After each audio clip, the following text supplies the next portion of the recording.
How's that for a slice of fried gold? You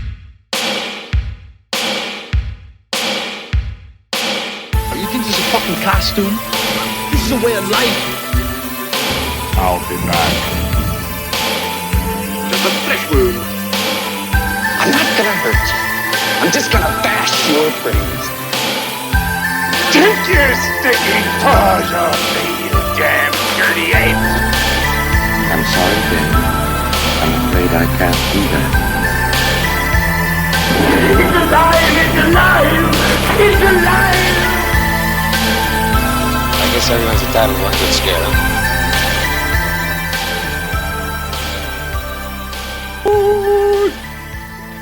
Somebody revved up a chainsaw outside my window, like right as we started this. This is kind of creepy. Like a chainsaw. Skin your ass raw. And if my day keeps going this way, I just might break your fucking face tonight. Give me something to break. Man, I've been on a Limp Bizkit kick for the last 21 years, I think. Well, I can't think of a better way to start the second part of our Alien episode than with a little reminiscing about Fred Durst and the great Limp Bizkit. Well, hello, and welcome to Cinema Shock, a podcast dedicated to the history and evolution of cult and genre movies. I am but one of your hosts, Gary Horne. I am but two of... Wait, no, that doesn't work. I'm still only one of your hosts. Yeah. I'm still also one host, but not Gary Horne. I am Justin Bishop, joined by our third host. I don't know where I am also a but one host. He is a butt one. I'm such a but one. Anyway, that's Mr. Did I Todd say that Davis. right? I don't know Did what I he's say saying. that right? No, Todd. Mr. Todd A. Davis. Hey, welcome back to the show. I'm glad you're here because you were here for the first part of this discussion. It's good that you're here for the second part, or this would be really weird. So anyway, let's continue with our story of Dan O'Bannon, the unsung legacy of Mr. Daniel O'Bannon. Last week we discussed previously on Cinema Shock. We started discussing Alien last week. Probably the most well-known movie. I mean, definitely the most well-known movie of O'Bannon's career, unless you count Star Wars, I guess, but he only worked on that for a couple months, and I don't even know if he's credited in the end credits. But as far as ones that are generally associated with Dan O'Bannon, I'd say Alien is up there at the top of the list. So when last we left Alien, O'Bannon and his co-writer Ronald Shusett, they'd gotten their script in the hands of 20th Century Fox and Walter Hill, who had fucked with his script and all that. And go back and listen to that episode. If you're listening to part 2 of this, you're going to be very confused. But at the end of the last episode, we had just signed on a director to direct Alien. That was a man by the name of Ridley Scott. And with a director in place, it was time to cast the film. So with only 7 human characters in the story, Ridley Scott knew that he needed strong actors in the roles so that he could focus on the film's visual style, because he is a very visual director. Can I say something about Ridley really quickly that I love about him? One of the things that, now, of course, I'm basing this solely on interviews with Ridley himself, but who knows what he acts like on set? But he seems like, with all of these movies that we've talked about, he seems to be very much about collaboration, and he realizes the importance of everybody on set, not just himself. Like, obviously, he has a creative vision, and he talks a lot in stuff I saw about the cast. You got to feel that in your gut, and it's 50% of your problem solved if you get the right cast. They're going to help you with a lot of the decisions that get made and a lot of things that happen in the scenes. He said that with this cast that he put together, he felt like basically that he had nailed it, that they knew something special was happening right when they were going in there. Now, he wondered about how people felt about it, because he does say he can be an ass on set from time to time. But his interesting quote there was, he says, nobody respects you for being nice, and you got to get it done, and you wear what you got when it's over. So you got to make sure at the end of the day, your vision is the one that makes it on screen, because you're living with it for the rest of your life. there's going to be issues. You hear about Dan O'Bannon coming into this, and for all intents and purposes, Dan O'Bannon had no other place on set. Like, Dan O'Bannon didn't have to be involved with Jack nor shit with Alien at this point, really. And it seemed like Scott in the commentary talks about, and maybe this is a better point for later, but he says that he always felt like he was searching for Dan O'Bannon's approval on the movie, and he's not sure that he ever got it. And it's which is sad, but he said he loved Dark Star. You know, Dan had experience directing there, or just like in his collaboration with John Carpenter, and he wanted to live up to, he thought a lot of John Carpenter. He wanted to live up to what Dan was expecting. He said that he always felt that Dan's innermost feeling was to be the director, like that he wanted to take control of the whole shot, the whole shoot. He knew coming in that Scott wasn't a sci-fi fan. Like initially, he was just doing this because, as we discussed last episode, Justin mentioned that Star Wars had just happened, so sci-fi was hot, and he knew that Scott was like the fifth choice of directors, and Scott knew that he was the fifth choice, but he wanted to honor the vision of the original screenwriters, and he knew that he had initially Ronald Shusett. Struggle with that one. I do struggle with it every time. He had his approval. He gave him a lot of great feedback, but Dan O'Bannon was not so forthcoming with a lot of approval, and so it was kind of sad hearing that. I mean, O'Bannon seems like a tough guy to please, honestly, especially when something is like his baby, you know, and that's what it feels like Alien is. And he felt like I think it might stem from the fact that he got fucked over so bad by John Carpenter that he doesn't want to go through that again. He doesn't want another director fucking him over and taking all of the credit for something that is rightfully at least somewhat his. Yeah. And I think he spent most of his career afraid that was going to happen. And unfortunately, it could kind of continue to happen over and over to him. Anyway, so here we are, and Ridley Scott's on board. He's quite the character himself, and he gets to choose his cast, which, like I said, he views as like 50% of the movie right there, just as part of getting this right.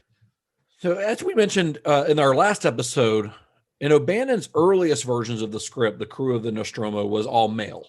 But he and Shusett later wrote the roles that were more generic, even putting a note in the script. If you look at the script, and I'm not sure if this was a note by O'Bannon and Shusett or by Hill and Geiler, but there's a note on the script that says the crew is unisex and all parts are interchangeable for men or women.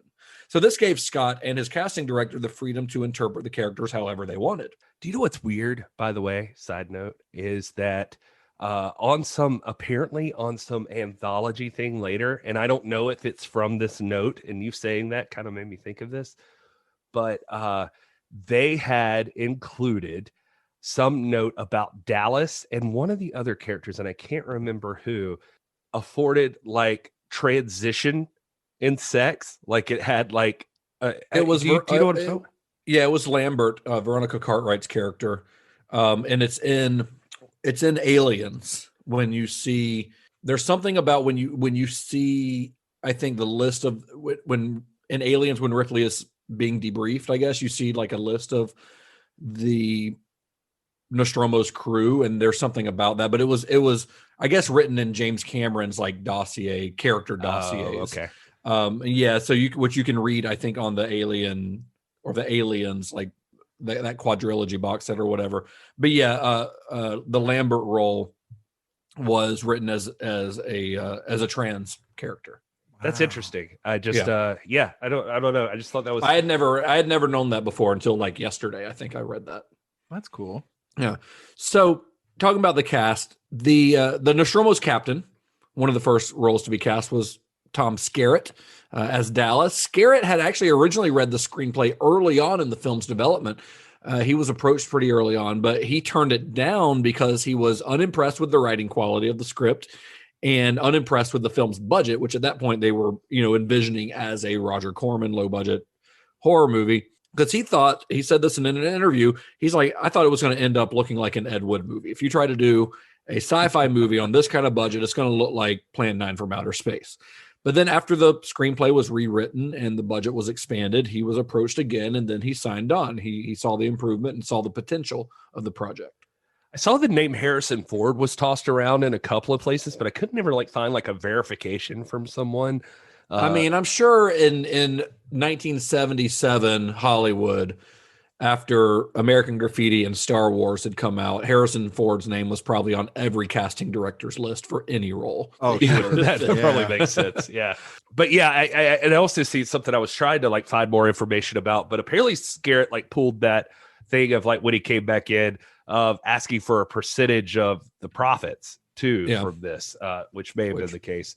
But Ridley says that he just loved how Scarrett chose to play Dallas. Just that very like chill. Yeah, just that he was laid back when everybody, he felt like everybody else would have taken this role and played him as like very brute and forceful and just rugged or something. And Scarrett played him with this like real, like just easygoing personality. And like he tried to stay out of arguments and just, that kind of thing. And just, he thought that was very really non-confrontational. Yeah. Just there to do the job, get the job done. So for the role of Ripley, Scott wanted that character to be female and cast in that role was a 29-year-old off-Broadway actress by the name of Sigourney Weaver. Weaver had she didn't really have any film experience before this. She appears very briefly in, I think it's Annie Hall, the Woody Allen movie. She appears in like one scene, but she was primarily a stage actor and not a very well-known one at the time. She had actually originally been considered for the role of Lambert, but when she auditioned, Ridley Scott actually encouraged her to take the lead role. Yeah, Scott swears he knew Weaver like right at the beginning, like the second she walked in, he swears he was sold on her. And Weaver said she was wearing her hooker boots that day, so that's probably why. But I mean, she's already like 6 feet, 6'1". She's really tall, so maybe if with added heels on, she probably would have looked pretty imposing. Yeah. There were rumors, again about like somebody like Meryl Streep was pretty close or something like that. But I don't know. In the stuff I saw, Scott was adamant that he knew it was going to be Sigourney Weaver right when he saw her. And that he thought he felt like one of the master strokes of this movie was making her the leader, like the final person, like the one in charge, like just her presence and authority that she carries. And that in most movies, she might be like one of the first to go, like in a normal horror movie. But like in this one, she's the person. Well, what's interesting about that is that she is not like any kind of leader or even a main character for the first 40 minutes of the movie, probably. Yeah. She has these moments of like, but she barely speaks early on in the movie. Nothing that would indicate, if you've never seen the movie, that she would end up being the main character. Yeah. It's like she slowly like pushes her way in, but towards the time where they finally come back from the alien spaceship, there's the moments where you can see like little details. Like she obviously, like while everybody's investigating the ship, she doesn't like Ash. She doesn't trust Ash for some reason. Yeah. And by the way, side note, I have my dog is named Ripley. I just wanted to throw that out there based on this character. I also have a cat named Ash, but that was from Evil Dead. But for the sake of this episode, it could be based on this android. They also tend to fight with each other. Anyway, Shusett says that the studio, like for a little while, some of the people from the studio, when they were watching the dailies, didn't even like Sigourney Weaver that much. Like they thought she was like underplaying it too much. Like that she didn't, like she needs to be, I don't know, something more. And he said he actually went to bat for her, like talked about that he and Scott all thought it was like, man, look at her eyes though. Like the eyes is where it's at. And he said he used the Orson Welles quote when he was talking about Gary Cooper. Apparently he said that camera either loves you or it doesn't, all in the eyes. And he was like, Sigourney Weaver just had something about her just in her face. Weaver even tells a story about being in when the sitting with the casting director and Scott's like asking her like, what do you think this movie's like? What do you feel about this? And she's like, I don't know. It feels really bleak. She said the casting director was like sitting over next to her like, no, just shut up. Just shut up. But like Scott's like, I mean, that's it though. That's what this is. You got it. That's what it is. But another thing they did was they ran through like stuff. I didn't know this until I was watching the commentary, that they brought in like a bunch of girls from the offices and had her run through lines and like watched her act out like one of the scenes or something, and asked the women what they thought about Sigourney Weaver. And people were like comparing to Jane Fonda. There were like other comparisons, but like some of the women were just like, wow, she seems tough, you know? And they actually took that as even more encouragement that we've got the right person, that was like, the women are behind this one. That's cool. The thing that stuck out to me was when the crew is coming back from the alien ship and she's keeping them in quarantine, but Ash lets them in. Her voice is so calm. You see her kind of stepping into that leadership role of, hey, I know this is going to be scary. Yes, he's, got this thing attached to his face, but we have to maintain the quarantine. And then later when she starts hollering at different members of the crew, like you see the range, and just she gets, this leadership role thrust upon her. And it's really fascinating to just watch the eyes. I mean, if you watch her eyes throughout this entire show, it's really fantastic. I mean, she portrays more authority than Dallas ever did. Oh yeah, absolutely. Like she has more leadership qualities that we see here than Dallas ever did. Mm-hmm. And I think that moment you're talking about where she's refusing to let them on the ship, that's like the first step of, hey, she's making a better decision than Dallas is. Yep. As the captain, because she's following protocol regardless. And it turns out when you break quarantine, bad shit happens. Yeah. Who'd have thought? Yeah. I feel like you got something behind that, Justin.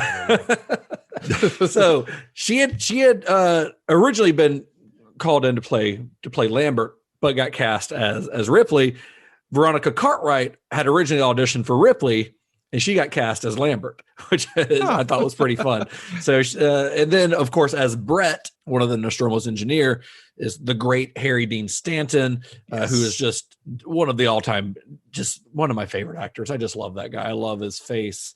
Everything about him just seems cool. Right. He's so cool, man. Right. He really is. Ridley Scott says his very first words, Harry Dean Stanton's first words to him during the audition were, so I feel like you've got to know a little bit about what you're doing when you come into audition. But he said Harry Dean Stanton's first words to him during the audition were, I don't like science fiction and I don't like monsters. But then Ridley Scott's like, yeah, neither do I. Scott said he was amused by him, and he ended up trying to convince Harry Dean Stanton to take the role. Yeah. That really was Scott's response to that. He's like, neither do I, but I think I can make this one work.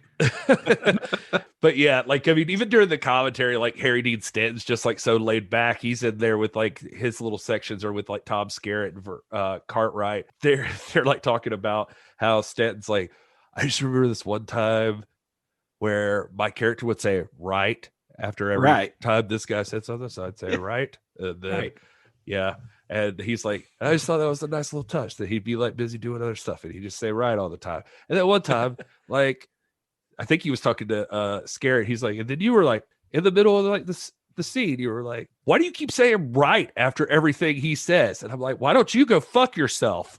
And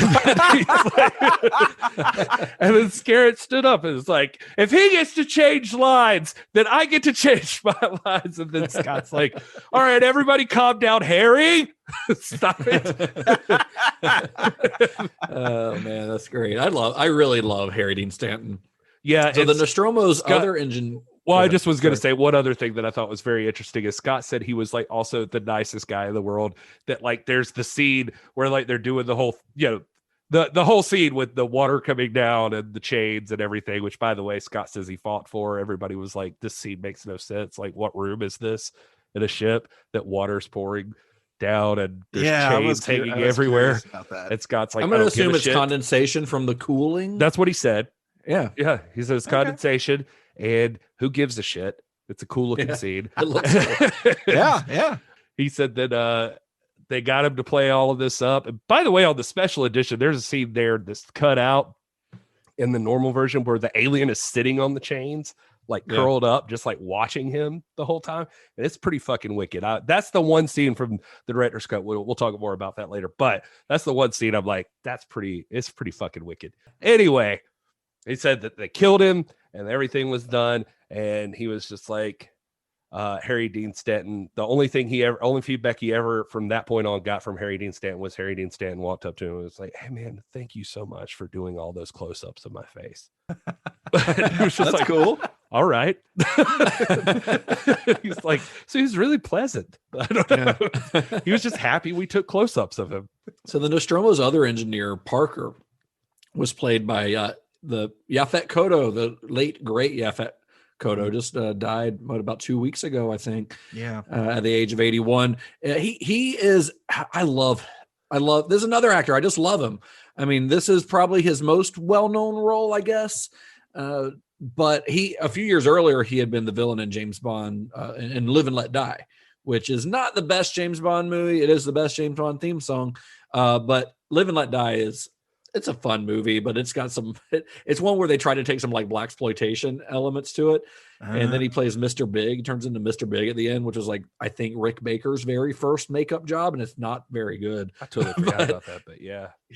But that's Yaphet. And he's incredible. There's something really commanding about his presence, but he's so natural. That's what is all of this cast, I think, is they bring a natural like element to their performances. They feel real. Part of it's because of how they look, but because they don't look like your typical Hollywood cast, but they all have this way of performing that feels just very real. Like you believe that these guys have lived together for months and months on a spaceship together. He was known to be kind of difficult on set, and he would antagonize other actors like purposely to get a performance out of them, like specifically Sigourney Weaver.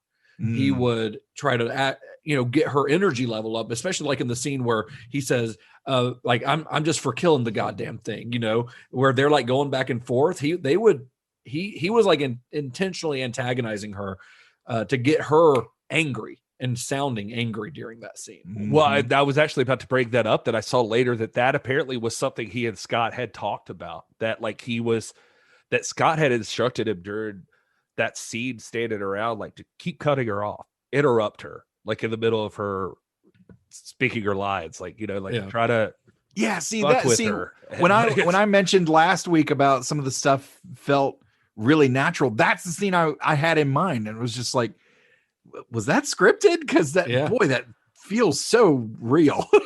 It does. It's really good. Yeah. But Ronald Shusett says that one time during the filming, like, they're standing there and Yaphet came up to him and was just like, "Thank you so much for this. Do you know I've been waiting 15 years for this?" And he's like, "What are you talking about?" He's like, "I've been waiting 15 years to be in one of the all-time great movies." Oh, that's he gets tell, right? And I just thought that was awesome. And then Shusett says the same thing. It was just like the foresight on him. Like, it was really incredible. Wow. That's crazy. And then, of course, we've got John Hurt cast as Kane. John Hurt, another actor who wasn't very well known at the time. Of course, he's incredibly well known now. Yeah. He looks like a damn kid here. Yeah, well, I don't know about that. I mean, he looks super young here. He looks younger than he does as like Ollivander and Harry Potter. Sure. But he's 39 here, and he looks older than 39 in this movie to me. Because I'm 39 and I feel like I look younger than what John Hurt looks like in this movie. He looks like he's had a harder life than I have at this point in his life. He was one of those guys they went after too. Like they tried to get him, and then he wasn't originally cast, right? Yeah, I mean they wanted him, and he couldn't do it because he had a job, and so they ended up hiring this guy John Finch, and Finch ended up getting sick right before they started filming, and while they were filming, had diabetes. He found out he had diabetes. Oh, geez. And he had to go off of the movie. Ridley Scott tells a story. Sorry to interrupt you, but Ridley Scott tells a story where John Finch, they were actually filming a scene with him, and he just has no energy and like looks awful. He's like yellow, and Ridley Scott says they stop the take and they're like, "Are you okay?" And he's like, "I am not okay. Like, I feel awful." And they had to like lift him out of his seat to help him off set. But yeah, he ended up finding out he had diabetes, and I guess his blood sugar was low, and he ended up dropping out of the film because of it. So then what they ended up doing is because John Hurt was supposed to be filming this role in Africa, in South Africa. He had been confused, he thinks, with John Hurd, like Home Alone, stuff like the dad in Home Alone, and, who had been other stuff besides Home Alone. But that you know what I'm talking about when I say the dad in Home Alone. Yes. But he said that he was on a blacklist and or he couldn't go to work in South Africa. I'll just be honest with you, I'll be straight up. I felt weird about saying the blacklist and Africa all in the same thing. So, but he was on a list, he couldn't act in Africa, he couldn't come work there because Hurd had been very vocal about opposing apartheid. And so they didn't want him there. So Hurt was like, I also opposed it, but I don't think he's I wasn't on a list. I hadn't been overly protesting it or anything like Hurd has. So I think that's where the confusion was. Anyway, Hurt couldn't do the job. And so when Scott and stuff found out about that, they approached Hurt again and came and got him and talked to him the night of. He literally drove all night that night after they got the call and came and worked on it. Well, yeah, Ridley Scott went to his house and they went and gave him a pitch. No time to read the script. He's he pitched the film to him, and John Hurt was, he liked it, and he was like, okay, let's do this. When do I start? And Ridley Scott's tomorrow morning. so he went on set the next day, had not met any of the other crew members or anything at that point. And wow, for one of probably the most well-known roles of his career. And then you had Ian Holm cast as Ash, the cyborg science officer on the Nostromo. Spoiler. Well, we're hoping everyone has watched the movie at this point. But Ian Holm was another guy who, we know him now because he was in the Terry Gilliam movies, The Hobbit, and all that stuff. Right. But at the time, he was pretty much just a stage actor. He'd done a little bit of television here and there, but he was mostly a stage actor. And then we really have to mention a guy named Balaji Bodejo. So this is an actor who he is the actor who plays the alien. And he was a Nigerian artist who was working as a graphic designer in London when a member of Ridley Scott's casting team spotted him in a pub. And at 6'9", he was picked to play the part due largely to his height. And he was very thin and had very long legs. So Alien, is really he's not like an actor. He's not a stunt man. He didn't go on to have a big stunt career. Alien is his only film credit. Yep. And his family would later reveal that he actually returned to Nigeria in 1980, right after this movie, and opened his own art gallery there, which he continued to run, I think, through his death. He died he died pretty young, I believe. I forget why, but yeah, I mean, that's another stellar casting choice because just, you can't just cast anybody in that role or it's going to look like a man in a suit because of his proportions, because he is very thin, very, very tall, very long limbs. Even when you put the man in a rubber suit, it doesn't look like just a guy in a suit, Right. Yeah, it's so weird. I kept seeing his height listed everywhere from 6'9" to 7'1", so I never could figure out. Either way, that's exactly incredibly. He's a very tall man, and supposedly they had him do some Tai Chi and mime classes or something to kind of learn how to slow down his movements a little bit as they were getting him in there. But yeah, I mean, you can find quotes from him from right around the time after the movie where he says acting wasn't really his calling necessarily, but he's going to go back into graphic art, and he's unless another movie comes along. So it seems like he's open to the idea. But anyway, poor guy could not sit down. They didn't realize that till they were already filming. He had that big that tail on the back of his suit. Yeah. Finally, somebody noticed. They're like, "Hey, man, guy can't sit down." So they had to build a special swing for him on set that he could go sit in. But fire or wooden plank. but at this time, with Star Wars and everything, I mean, the studio had pitched people like Peter Mayhew and stuff for this role, and so it's interesting they found this guy, and just out of nowhere, he's beating out Peter Mayhew to play this role. Just which, I mean, no, it's perfect. The thing with this cast, I mean, this cast is incredible. Like I said, they bring a really natural vibe to it in their performances. But I think also it's because they're not like a bunch of young kids, you know. Sigourney Weaver was 29 at the time, and she was the youngest of the cast. I think Veronica Cartwright was just a few months older than her. Tom Skerritt's like 46, you know, like Harry Dean Stanton's in his early 50s at this point. If you were casting this movie now, if Hollywood was making this movie now, everyone on the crew of the Nostromo would be like under 25 and just sexy movie star looks instead of like looking like fucking Ian Holm. Well, that's what my first thought was, like, they're actors, not movie stars. They're in that they don't look. They look like a group of minors. Real people. They look like they're working in space. Truck drivers in space. Yeah. But I mean, and I think that's Ridley Scott said that's 50% of the job. And by casting like real actors in these roles, like that leaves him to work on the visuals and the pacing and all the other things that make this movie great, because he already cast great actors who, I mean, he still worked with the actors to get certain things out of their performances, but he didn't have to work as hard at that because they were already good at what they did. Ridley Scott seems fun too, that he has like all of these other ideas, like while he's filming the movie, you know, stuff that he's not even putting in the movie itself. But, you know, like kind of the opposite of actually what Dan O'Bannon kind of talked about, like, you know, in the last episode we mentioned, like, he was just like, I don't give a shit where they come from or like whatever. Scott talks about like filming and having ideas that like there's these interpersonal relationships that they all have to, that he thinks they should kind of convey. Like, I think he even had at one point like a sex scene pitch from like Dallas and Ripley that they would have had a relationship. Like, this is like a studio note. What's that? This is a note from the studios. This was Scott saying like he actually like had thought of that. Like he thought of that. He thought of that like he wanted to show like some of the passing of the time, like some of the stuff later. And I think later in Prometheus, he kind of plays on that a little bit, like with the captain there. And anyway, it doesn't matter. Yeah, it doesn't matter. Anyway, the better Prometheus. Less said about Prometheus, the better.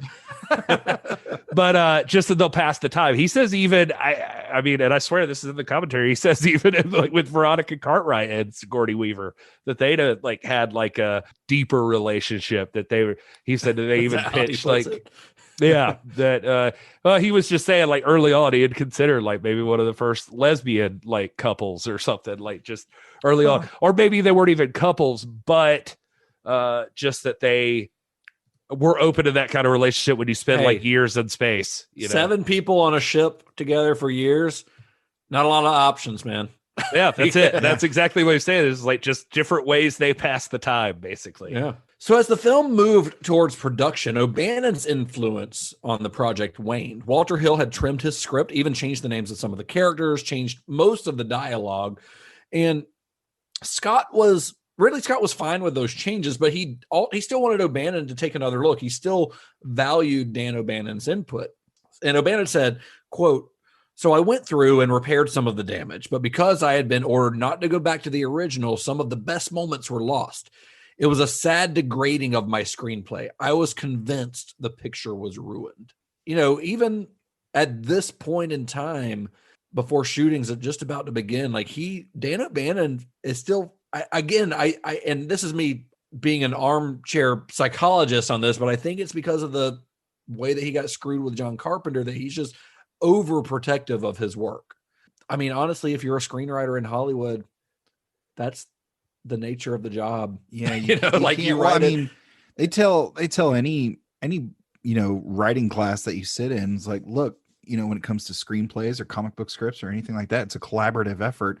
Your final draft is probably going to change, and it's just the nature of it. It's not meant to be a personal attack, but it's those changes most of the time end up making it better. I mean, some of the time. sometimes they make it most of the time, but sometimes they make them better. Sometimes it's better. Well, it's good to have that. It's good to have that objective third party to say, hey, this may not work. This one thing you've got here might not work. It might be better to change it to X. That's always good to have. Yeah. It's always good to have other people giving you notes or making suggestions, but I think he felt slighted. He felt like they were taking something he'd worked very hard on and turning it into something that he had never intended. So principal photography for Alien took place at Shepperton Studios near London from July to October of 1978. And O'Bannon was there. He hung around on set, getting into everyone's business and even sometimes giving orders because I guess he thought he was the director. He actually at first did not like the direction of the film. He had envisioned kind of a fast-paced comic book style, but Scott's style was more atmospheric and a slower, more methodical pace than kind of what O'Bannon had envisioned when he was writing the script. Sometimes they'd be watching dailies and he would yell, "Too slow." And Scott would have to like take him to the side and be like, "Hey, I appreciate the criticism, but that might be better if we were to do that in private instead of just, screaming it out in the middle of dailies." Now, there are later interviews with O'Bannon where he says that, he was watching dailies and he started to see the movie come together and was happy with what he was seeing. Yeah, it's just tough. You got to imagine that's just frustrating for Scott. Like I said, he was secretly had this desire to please O'Bannon, and there's just no pleasing O'Bannon. There is no pleasing Dan O'Bannon. Dan O'Bannon, he would make suggestions and offer criticisms, none of which endeared him to Scott or anyone else on set, but it didn't get him like kicked off. Like they still let him hang around. What did get him kicked off of the set was when he thought that his typewriter had been stolen. So he had like a secretary there, and he would dictate his thoughts to the secretary. She'd type them on his typewriter. When he went into his office one day and found his typewriter missing, and he got upset, and he stormed into a meeting between Scott and the producers, and he saw his typewriter in there in that meeting. And then in typical Dan O'Bannon fashion, he'd let his temper get the best of him. He flew into a rage about his stupid typewriter, and Scott told him to calm down. He's like, "We just borrowed it, man. We're going to give it back. We just needed to use a typewriter." But O'Bannon was not easy to settle down once he got into a fury. And so a few days later, he got kicked off the set and was sent back to the U.S. Wow. Jeez. Yeah, he was hypercritical, like on the set from everything I saw. And just, he defended a lot of aspects of the movie that would become like the biggest parts of it. Like we talked about with the facehugger thing. He brought on Ron Cobb, who like designed the interiors, that kind of thing. Had to, he was a big advocate for H.R. Giger's designs that were used and that whole thing. And, but he would nitpick a lot was their problem with him. And like Justin said, until he lost his temper with Scott was his biggest advocate and finally lost his patience with him. They sent him on, like producers. None of them were like big fans of him being on set at all. He had tried to like, after the first week of shooting, he was like wanting to like get copies of the dailies or like view the dailies. And Gordon Carroll was the name I saw. Is like Gordon Carroll. He is part of the Brandywine Productions. Right. He said he refused them. It was like, "You're not getting these." But O'Bannon got around that by going into the projectionist booth and watching the dailies on his own. And he's like, "If they won't let me in there, I'll just go and watch it with the projector." But those guys in Walter Hill and everything, they had no respect for O'Bannon. They ignored him and gave him no credit. Like after the movie became famous, like they all were not fans. Scott still speaks fondly of him, but Scott was a fan. But before he went home, though, O'Bannon did have one more crucial contribution to the film. So he was worried that Ridley Scott wasn't in tune with the horror of the day. Which he was right. Ridley Scott was not a horror guy. He was not a horror filmmaker. He wasn't a sci-fi filmmaker, but he felt that in order for Alien to be successful, it had to have some shock value. It had to have something to like really get in the audience's face. So O'Bannon set up a screening of the Texas Chainsaw Massacre. I love how we're going full circle on this. Yeah. And he said to Scott, "You're not going to like this film, but just see it." He's like, you just have to watch it. So Scott watched the film in a screening room on the Fox lot. Walter Hill joined him. Walter Hill actually walked into the screening room. He's like, "Hey, what you got going on here? What are you watching?" And he's got like a Coke and a cheeseburger. He's going to eat. And at the end of the movie, the two of them sat, they watched the whole movie. At the end of the movie, he had not touched his Coke, had not touched his cheeseburger. Like, they were both entranced with this movie. And that kind of got Scott in, like, it kind of got him to think, like, we have to have that something that, like, really just grabs the audience. So when it was over, Scott was ready to shoot that scene, that shocking scene in Alien, the biggest scene, the most well-known scene in Alien. And that was the chest burster scene. Yeah. Scott says the thing that nailed me to a wall was Texas Chainsaw Massacre. It was so shocking to me. The places they went that no one else had ever gone before. He said the things he remembers during that time were that movie. And he said the other film that he would give credit to is The Exorcist. He said he did see what Friedkin had done, and he thought he had nailed it too. He said to just take it like just a mundane, unlikely scenario, and then making it like turn into this terrible like scenario, like just the whatever. He just thought these two films were like iconic, which they are. And he was right. Just like he's like, it's kind of sad because he talks a little bit about it there. Just like, it's kind of sad because there's so many horror movies and people just settle for less. He's like, but you got to keep making movies, I guess. But he's like, those guys, there was real art there with what they were doing. So in the script, the chest burster scene, all it said was like, this thing emerges. It didn't have any like it didn't have a lot of like detail on what the thing looked like or anything like that. And the cast, when they were filming it, they had no idea really how the scene was going to play out. And this was intentional. Like, Scott wanted genuine terrified reactions from the cast. So they kind of got John Hurt set up separately. Everyone else was out of the room. They were away from the set. They put him in like an artificial chest. Like, it's an effect that we've seen before, like on our Tom Savini series with the zombie movies, you know, where you've got an artificial chest and the real head and shoulders coming out. So they did that. And then they bring the cast in. The cast doesn't know what's going on. They don't know how the scene's going to play out. Cause again, the script is pretty vague about it.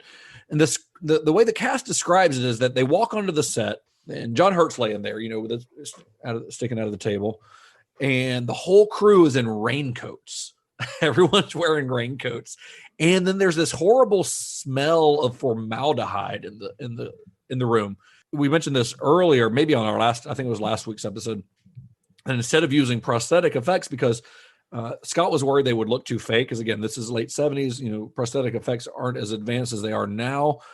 They were using organs from a butcher's shop. So I think, Todd, you mentioned, you know, the face hugger later on when they examine it, and those were oysters. Well, they did that for like the innards for John Hurt, for the inside of the egg. You know, the egg, when the face burster, the face hugger hits him, that was the inside of the egg was like a cow's stomach and tripe. Yeah, it was like the lining of it. They called it the stitching or something like that. Tripe is stomach lining. Yeah.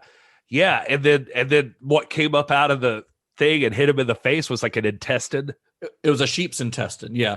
So that the little thing that jumps out, and they used like an air cannon to just basically shoot it out and then slowed it down and reversed it.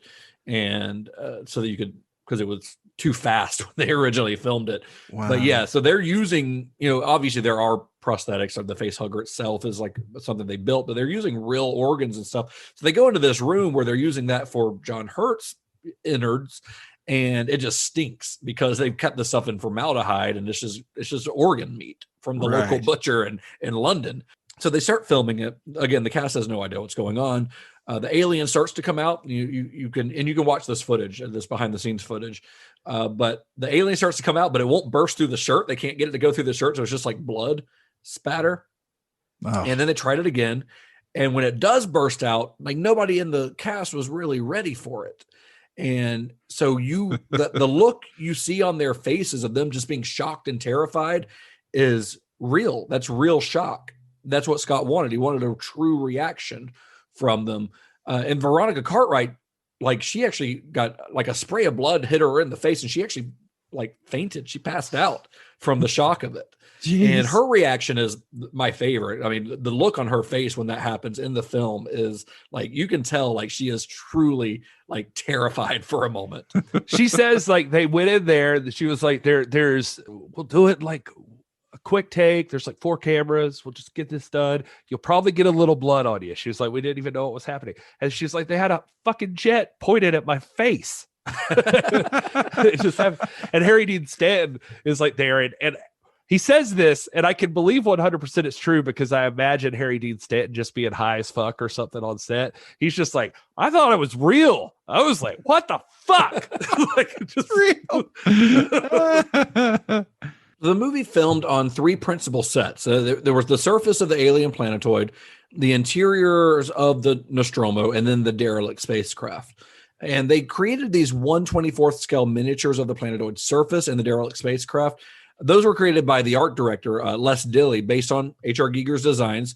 And then the art director would scale them up to be built out of wood and fiberglass on set. And then they brought in like tons of sand and plaster and fiberglass and rock and gravel into the studio. Because remember, this is at Shepperton Studios, not on any kind of location, to create the planetoid's desert surface. That Giger design for the ship was from Necronomicon. Scott says they found that in Necronomicon. He was like sitting on set. The crescent moon shape. Yeah, ship. yeah. He says he was just thumbing through, and there was like a picture in there that was like an instrument, like a musical instrument.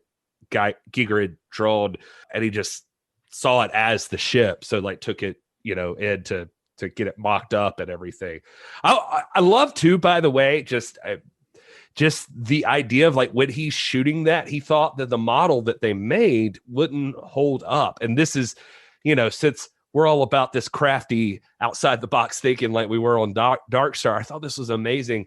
He said the model's not going to hold up to criticism like on the look of it. So he said he took a handheld camera, like just a standard handheld camera, and filmed the model like up close and like tried to make it wobbly and that sort of thing.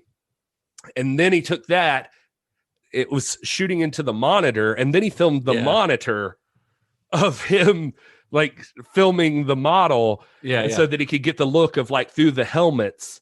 It's a cool shot. Yeah, I know. I just thought that was amazing. I was like, he was like just hearing him talk about that, I was like, that's fucking fantastic. I would never think of shit like that. I guess that's why he's Ridley Scott and I'm not. And you're Gary Horne. Yeah. But it's just, I really do love that shot. I have always loved that shot where it looks like you're looking at a television monitor, like footage of that. There's something about it that feels very like found footagey. Oh yeah, very much. That I think is just really cool, and also when they did build like part of the exterior of the Nostromo like full size. They built like the like feet that it like lands on, and when they were filming it, Ridley Scott was not sure that it looked big enough, so he actually got his son and the son of the cinematographer to dress up in small spacesuits, like their size spacesuits. So that when you see the astronauts outside on the planet's surface, it's actually the children, because he wanted them to look smaller next to this giant thing. Same thing happens later on in the space jockey room. He did the same thing because he wanted the room to look bigger than it actually was. So he filmed children in their spacesuits. Well, J.J. Abrams did the same thing in Star Trek in 2009. Oh, yeah? Mm-hmm. He shot, he had Kirk running away from a big alien chasing him on the snow. And when you see him from the back, it's a kid. Huh. Yeah. There's your Star Trek reference. I'm sorry, I don't want to get into a discussion on Star Trek. I was about to ask a question about it. And I was like, that'll take another 5 minutes. No. He gets banned from the planet, basically. It's where he meets Scotty. But no, I mean, Spielberg does, he uses a little person in the shark cage, like a smaller shark cage with a little person in it with the... Well, that's because they were using a normal shark footage. and not a 2,000-pound great white in that scene. Right, yeah. But yes, same concept. So Eventually, Giger himself would also be a fixture on the set. He was no longer content to just simply mail in images of his artwork and get them stopped at customs at LAX or in London at this point. He actually showed up. They had him working on set. He physically sculpted and painted sets for the film, like the space jockey room. He airbrushed the space. He carved and airbrushed the space jockey himself and airbrushed by hand that entire room himself. So essentially, that set was one giant piece of Giger artwork created by him, which is crazy. Yeah. It's insane to think about. Did any of the pieces of the set survive? I doubt it. They were like fiberglass and stuff, so I don't know that they would have held up. I'm not really sure though. Yeah, they should be in a museum somewhere in the Smithsonian. To his credit, to you know, like for what hopefully Scott watched the 2003 commentary for the film. O'Bannon does in there talk about one of the great parts about it, and you kind of hinted at this earlier, was that the atmosphere that Scott was creating. O'Bannon talks about like this guy's a master at that. And he says a horror movie without atmosphere isn't pleasing to watch. And Ridley Scott is a master of atmosphere. And he says he talks about in there that he remembers seeing Scott walking around the set. He had people with incense burners like going off because he wanted to fill the area with a fog. And just to make the thick air. He said that Scott was like walking around himself with a piece of cardboard, like fanning it, you know, to try to make the room thick. And they said he didn't even understand what he was doing at the time. But then Scott started like clipping little lights in certain areas and then filtering it with like this blue-gray thing that he would put in front of it. And he said that the result was like the color of a Giger painting. He's like, he thought it was magnificent, that he just would have never thought of that stuff himself. Ridley Scott is, you know, like I said, I'm hit or miss on some of his films, but I think he is an incredible visual stylist. I've always thought that. And I think this is, incredible work that he's doing here because he just knew how to do it. And the thing is, he shot most of this movie. I mean, his director of photography on this is Derek Van Lent, who is the credited cinematographer on this, but truly like Ridley Scott was handling the camera himself for a lot of this film.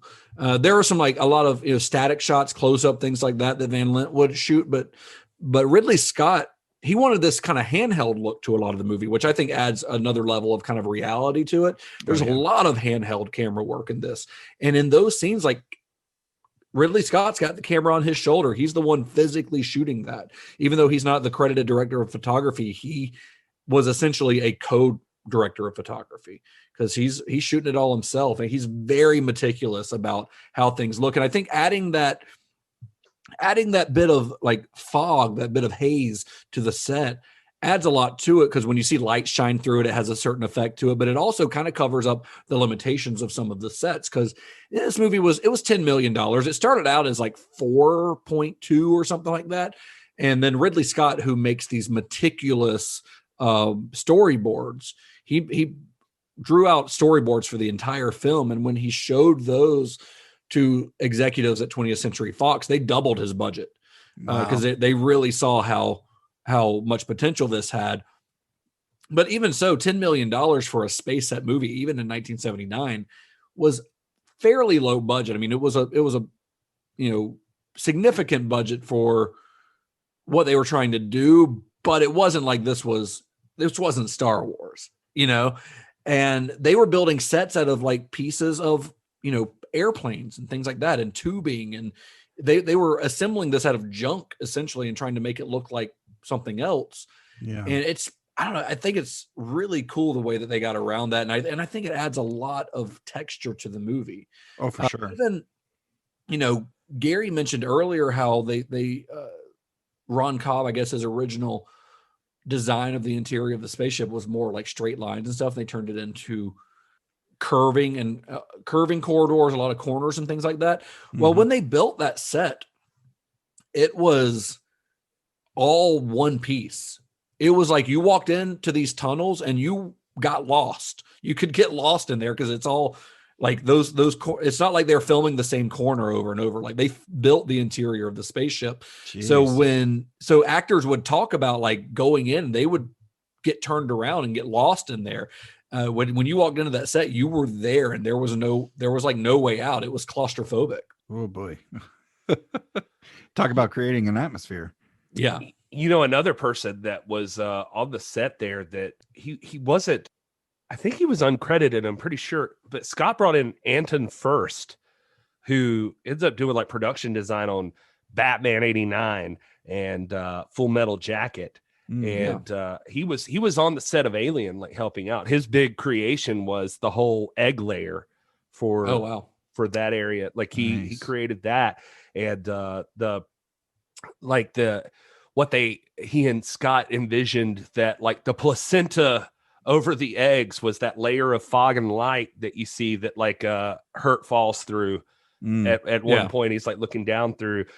They did that because like the Who was working on a stage show next door. Yeah. They borrowed their lasers. So they borrowed their lasers. Nice. And came through. That was Anton First, like went and got him and brought him over. They set that up. And that was just cool. Man, it's so cool, like even seeing this stuff, like for instance, with the eggs and weird things you would not notice. Like, for instance, like when Hurt disturbs the egg the first time, if you look at it and you go back and see it, I've seen this movie like 5 times in the past week, but the water is going upwards on the egg. Like the droplets are going up towards the opening. It's because the egg's actually hanging upside down, technically, but it's just to make it eerie and weird. And, just to make it a little extra weird. And inside, it's like a fiberglass egg, but when you see like the inside, it like lights up when he's shining on it. You can see the face hugger in there. That's Ridley Scott's hand inside of it with a rubber glove, like moving his hand around. Well, that was a pickup shot after production that they decided they wanted to show the egg, and they built this clear fiberglass egg, and Ridley Scott just put on like rubber gloves and was flapping them back and forth, like, to make it look like that. But you would, and even knowing that, when I watched that scene in the movie, it doesn't look like hands. I can't tell. You can't tell. Yeah. No. And he says also the egg opening was hydraulic and made with like metal and tension, and like it opened up. He's like, but seriously, he's like, that would take your fucking hand off.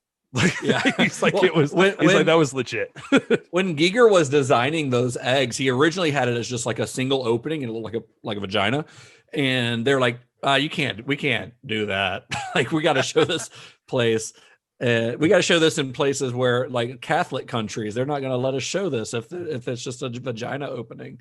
And he's probably thinking, well, what about the giant dick on the head of the main monster of the movie? But what he ended up doing is he turned it into a cross.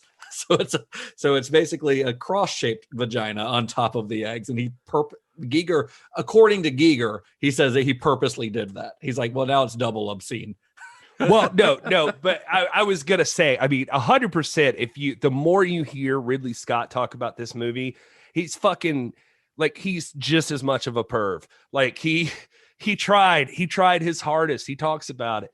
He tried his hardest to get everybody naked in the opening scene. Like they were going to wake up and be everybody's butt ass naked. And then like, they were like, no way, can't do that. Then he's like, well, at least everybody's topless. And they're like, no, come on. Like he's like, well, we'll tape their nipples. They're like, you got to have shirts on. We're losing like 5 countries if you don't put fucking shirts on these people. And so it's just like constant. And like he straight up, I mean, he straight up talks about with Ash and like his interaction with Ripley, like where he pins her down and like shoves the magazine in her mouth. He's just like, he's getting off on this. This is him. Yeah. Like, he's just like, he's always wanted to shove something in her mouth, and like, he just doesn't have the tool. So he's going to use this magazine. And that's Ridley Scott talking. So like, I don't know. I saw articles where people like tried to say like when Ash blew up, it's all white and all the white liquid coming out of him. That's intentional. And I don't know. I think it is intentional. I was about to say, after seeing many interviews with Ridley Scott, I'm like, yeah, probably. Like that just seems like Ridley Scott. He's the one hinting at lesbian relationships between Cartwright and Sigourney Weaver, and like also wanted to film the sex scene with Dallas, and like, oh, Scott, you're a hornball too. Well, that scene with Ash, like the way they shot that is, it's kind of like, it's fun. It's kind of like a lo-fi, we mentioned it earlier, but the inside of his like android, the parts you see on the table really was just like fiberglass, like little marbles and pieces of like fiber optic and stuff like that. It's nothing like super fancy. And then they just covered it in like white milk, I mean, there is an animatronic Ash that you see in like one shot, but it's kind of, as Ridley Scott would put it, he calls it a little dodgy. That's the word that he calls it. A little dodgy. Same thing when you see the Ash without the head, that the arms are kind of flapping. It's like, yeah, the arms are a little dodgy, but it works. I mean, and the effect is very simple. Of course, Ian Holmes' head is through a table, and they put the skin flaps where his neck is, and then change his voice. It's simple, but it's so effective. Yeah. And it's just, it really is very, his whole reveal, I think, is very well done, where you just see that trickle of the milk on his forehead coming down. And as an audience member, if you've never seen the movie before, you're like, what the fuck is going on? What's coming down off his head? And it's not until I think it's Yaphet Kotto Parker that hits him in the head, and his head comes off, and that you realize, oh shit, like, there's nothing at all that indicates that he's a robot before that. But once that happens, it really pulls the rug out from under the audience. And of course, that would become a staple in the entire franchise later on. Well, it's interesting too. Like, I mean, I think I mentioned it for the last episode, but just that, even with that, just the outside the box thinking that Scott was like, we're not going to be able to out technology this. Like, what's a robot look like? What's a cyborg, the humanoid thing look like inside? And he's just like, well, we just fill it with literal like caviar, I think, is in there too, and stuff like that. And so he's just like, we fill it all with this, and then you're just like, well, this is more technologically advanced than anything we would understand. It's so far advanced that we wouldn't recognize it as technology. Yeah, it just doesn't even look, we can't explain that. So yeah, and then that works better than them trying to do like circuits and wires and stuff. I agree. And it was not an easy, set to be on. You've got these spacesuits like that they were wearing. They were huge and thick and bulky, and they initially had no venting in them. I mean, you think Dan O'Bannon could have been like, hey, we kind of ran into this issue on Dark Star, but you got to let your actors breathe when they're wearing spaceships. So they would just be breathing in their own carbon dioxide. And they actually had to keep nurses on hand with oxygen tanks in case the actors were to pass out. Same thing happened with the kids. When they had the kids in the little tiny spacesuits, the kids were almost passing out until they inserted like a venting system into the spacesuits. Wow. So not an easy film to work on. They figured out the ventilation with the kids. Yeah, they figured it out. The film was edited by Terry. What? I said, then it mattered more. So the film was edited by Terry Rollins. Terry Rollins had been Scott's editor on The Duelist, and he and Scott intentionally left the pace kind of slow in order to build suspense for the scary scenes. And I think that's essential to the film's success. I don't think this is a slow movie in that it's boring at all. There's nothing boring about this movie, but I think that it is methodically paced to where the suspense builds as the movie goes. It gets more and more intense as it goes until by the final act, the tension is just unbearable, And I think part of that is also that Scott shows us very little of the final alien form. I think that is a very good decision on his part, because early in the film, you see the face hugger and you see the chest burster in very bright light, harsh bright lighting. You get a really good look at both of them, and that's kind of a tease because you think that Scott's going to do that with the final form, with what would later be known as the xenomorph. You think he's going to show us that in full light or a good shot of it, and he never does. He never gives us a really good shot of the final alien. And by doing that, I think Scott keeps the audience wondering. He keeps us in suspense. He knows that our imagination is going to scare us more than anything he could show us. Because, again, this movie shares a lot of DNA with Lovecraft, that fear of the unknown, that unknowable evil. Oh, yeah. And I think by not showing the alien that much, it really plays into the psychology of the audience. Oh, absolutely. I mean, and from a production standpoint, it's probably a little bit better because, I mean, didn't Spielberg do that with Jaws? Like, yeah, Spielberg did with Jaws. Some of it was out of necessity, but but yes, but I yes, mean, it worked very well. But it worked very well. Yeah. So the original assembly cut for Alien was over 3 hours long. It was edited down to a final cut of just under 2 hours. One scene that was cut, Dallas and Brett are discovered by Ripley as she's about to escape the Nostromo. They're thought to be dead, but they've actually been cocooned by the alien. So O'Bannon had actually included this scene in his screenplay to indicate that Brett was becoming an alien egg, actually growing like a new face hugger inside of them. Then Dallas was going to be implanted by the resulting face hugger to grow a whole new alien. And the scene was cut out for a couple of reasons. One, Scott was unhappy with the effects. He didn't think they would look realistic enough, but also because it slowed down the pace of the finale. Tom Skerritt would later say, he said, quote, "The picture had to have that pace. Her trying to get the hell out of there. We're all rooting for her to get out of there. And for her to slow up and have a conversation with Dallas was not appropriate," which I agree with, because at that point in the film, you want her to keep moving. But yeah, a shortened version of that scene was reinserted into Ridley Scott's 2003 director's cut. So let's talk about the director's cut for a second. Because Gary, did you watch this version? I know we talked about it. You watched the director's cut? You watched both versions. I watched both versions, yeah. So the director's cut is not really a director's cut. So in 2003, 20th Century Fox was preparing the Alien Quadrilogy DVD box set, and they wanted to include alternate versions of all 4 films, director's cuts or alternate cuts of all 4 films. This is where the famous assembly cut of David Fincher's Alien 3 comes from. So they asked Ridley Scott to remaster Alien and create a director's cut. Now, there's no indication that the theatrical cut of Alien was not Ridley Scott's preferred version. That essentially was his director's cut. But even Scott says that the version that was in this Alien Quadrilogy box set was just called a director's cut for marketing purposes, because that's what was being done in the early 2000s. You had all these director's cuts and special editions coming out, and that was a selling point to a lot of people. So studios kept doing it even when this was not necessarily the preferred version of the film by the directors. Yeah, it's like you see this a lot of times, even now, like you said, but Ridley Scott straight up, like in the box set, multiple times, even in the accompanying booklets, the commentary, I believe even in the intro to the special edition or the director's cut, that he says there is no director's cut of this movie.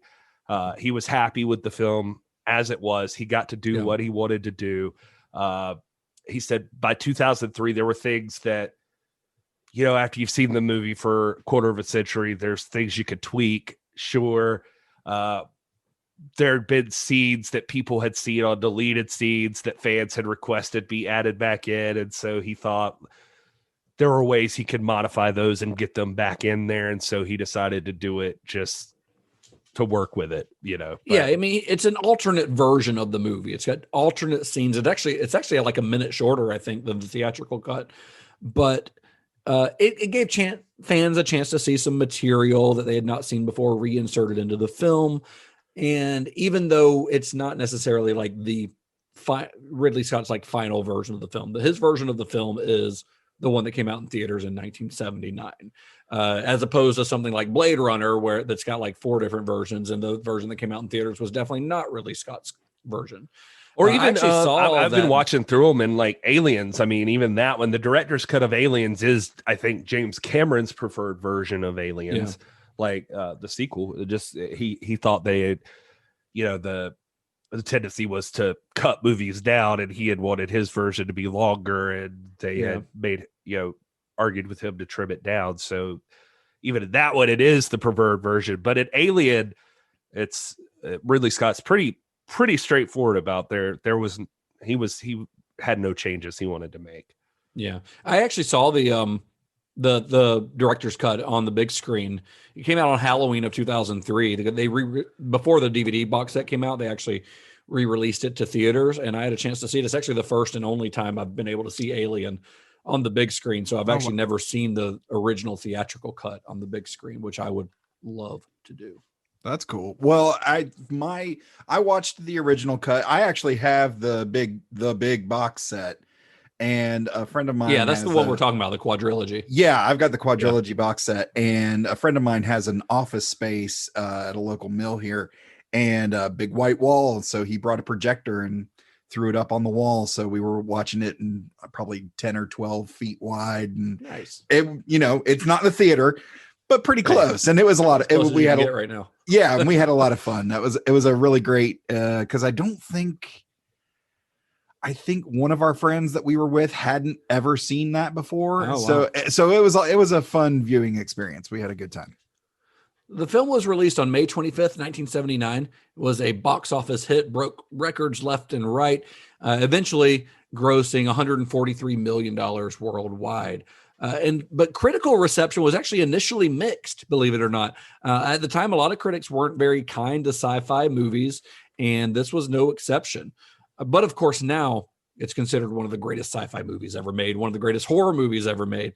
Even critics who gave it mixed or negative reviews upon its original release, guys like Leonard Maltin and Roger Ebert, later came to reassess it and recognize its greatness. I think Roger Ebert even did one of his great movies columns on Alien later on. Wow. But not everyone has probably reassessed this movie and seen it for the incredible piece of filmmaking that it is. And I'm willing to bet if you were to, scour the internet, the deepest, darkest corners of the internet, you might find some people who have some unkind things to say about Alien. My first one that I ran across was Pauline Kael's review of it. And Wait. No, Pauline Kael was very nice. I just thought it was interesting. I thought this would be fun to throw in here. She says, a quote from her review is, "It reached out, grabbed you, squeezed your stomach.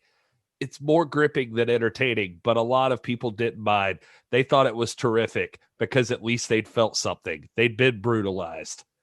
Wow. And I thought that was an interesting thing from Pauline Kael. But yeah, there's some people that apparently were not huge fans of Alien and decided they needed to get online and type something up real quick because, as it turns out, with most people on the internet, somebody needs a nap.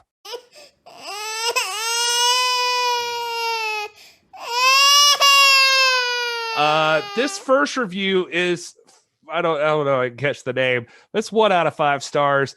They said, subject is, "I'd rather not." And and the review is, "Wow, what was all the hubbub about this movie? No thanks." That's it. That's the review. That's their assessment. And I just found it fun. Let's see here. This is from Zombageddon. 1 star. "Completely overrated. I felt nothing for these characters. The acting was plain bad, and they kept making one bad Alien movie after another with the exact same redundant plot line. I really hope they don't make any more Alien movies. It's becoming an awful franchise like Nightmare on Elm Street. I'm glad they went in a new direction with Prometheus, which is a much better film than all of the Alien movies combined." That was for Justin. Yeah, I was gonna say, Justin, you doing okay, buddy? My head hurts. I saw that. Was that a real one? Was that a real review? That's 100% a real review, and I saw it and was like, "That's going in. That's going in." Prometheus is a better movie than all of the Alien movies combined. Let's get that cross stitched on something and get. Oh man. Let's see. This is from Saint Just, so I'm going to assume this is Justin Bishop. Saint Justin. Yeah. What do people see in this film? Is the title of this review, and immediately that's the first line of the review. What do people see in this film? I am not one for horror films, though I do like this alien stuff. Nothing happens in this film. Nothing. We spent most of the time waiting for something to happen. The movie could have been cut to half an hour easy.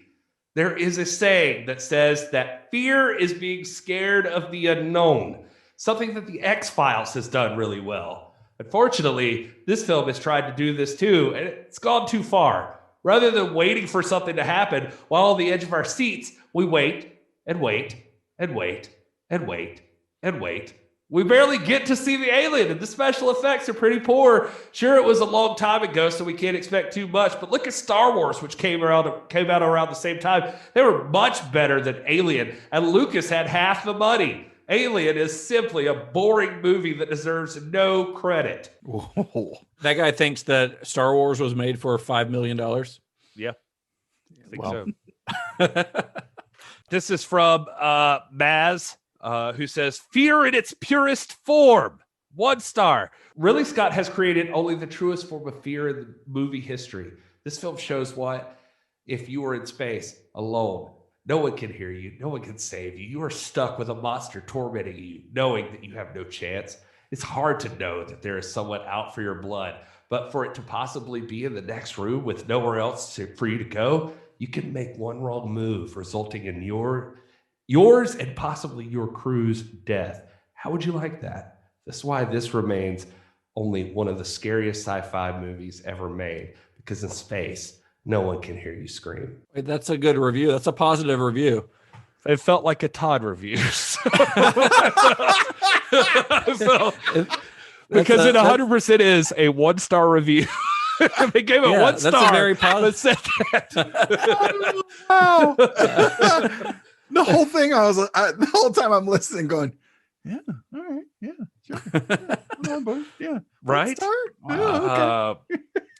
All right, real quick, Lids. This is from Harry Plinkett. It says, "Twisted. Scott is a lousy director, a great visual artist, but not good at directing. Giger is a degenerate who painted monsters and hellish images all his life, and the whole horror genre is, by and large, a pit of degeneracy.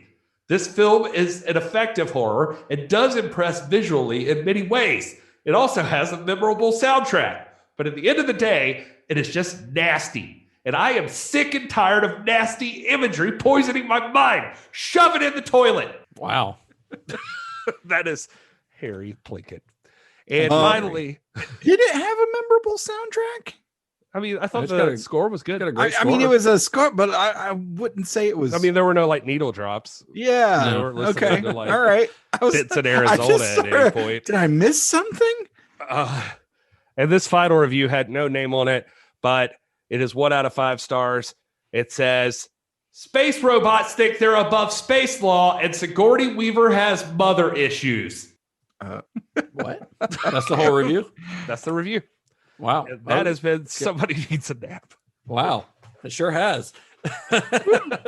Well, regardless of what these folks think, I think Alien is, in my opinion, one of the few like perfect movies. Like this, everything about this movie, every element, it's one of the few times where everything like comes together and just works well together, like perfectly. You've got O'Bannon's story. It's ingenious in its simplicity. I think Walter Hill, I mean, I know O'Bannon likes to paint him as the bad guy, but I think him punching up the dialogue gives the film like a realness and a naturalness that's lacking in a lot of sci-fi movies, especially ones that were released before this. And O'Bannon said that he had a conversation with Hill where Hill said that he thought the whole point of this movie is evil corporations.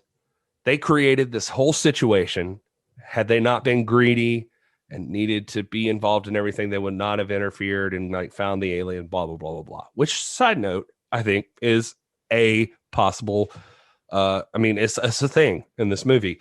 I mean, it's the thing that the entire rest of the franchise is completely based on. Right, exactly. If they'd left well enough alone.